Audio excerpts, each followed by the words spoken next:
In this exercise, we'll look at repaying a loan. Kara spends $229 a month to repay her student loan. If she has already paid $9,160 on the 10-year loan, how many payments remain? We'll solve this problem using the 5-step problem-solving process. And the first step is to familiarize ourselves with the situation. We read the problem, again, carefully, making sure we understand everything about the problem.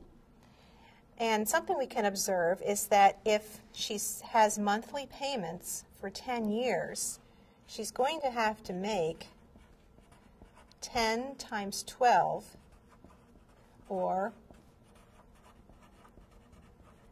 120 payments in all.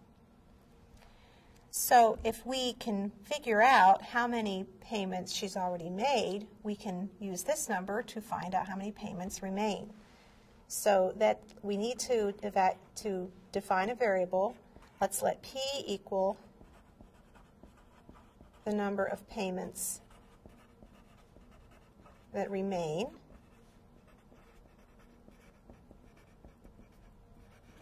And we'll let M equal the number of payments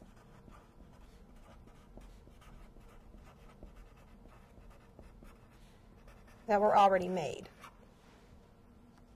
And that gives us a start enough to go on to the next step, which is to translate.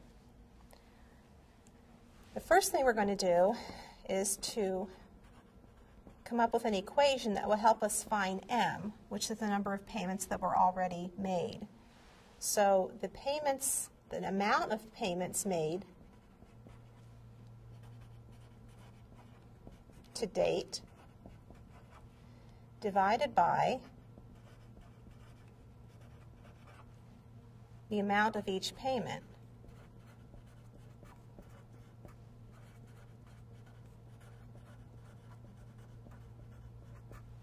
is going to be the number of payments made.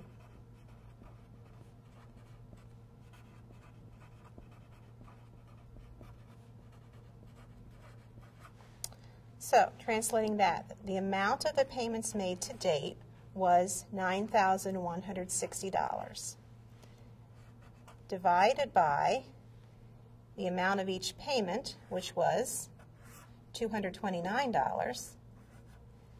That equals the number of payments made, which we define to be M. So let me write this out more clearly. 9,160 divided by 229 equals M. We were asked to find the number of payments that remained. So we're going to need another equation. And we can think of that as the payments already made plus the payments that remain to be made is the total number of payments.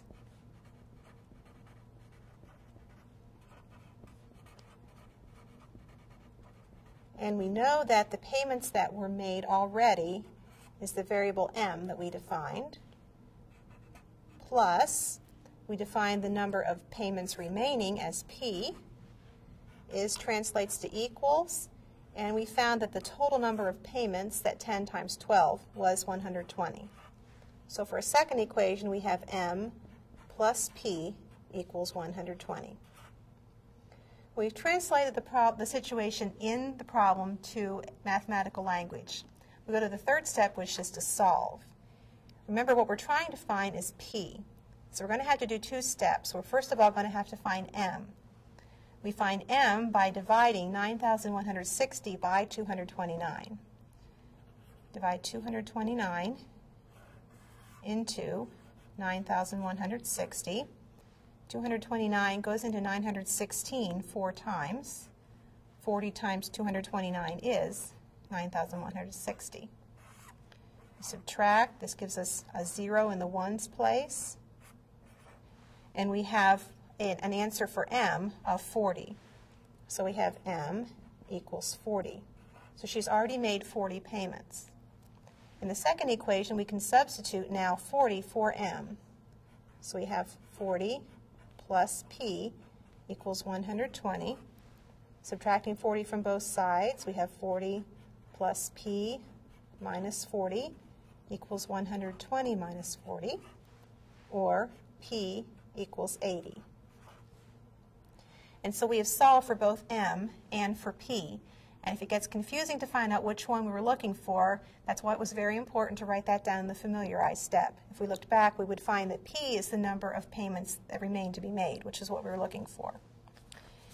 Now to check the answer,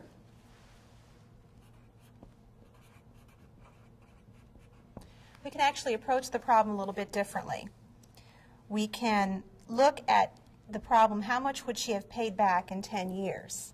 In 10 years, she would have paid 120 payments times $229 a month, or $27,480.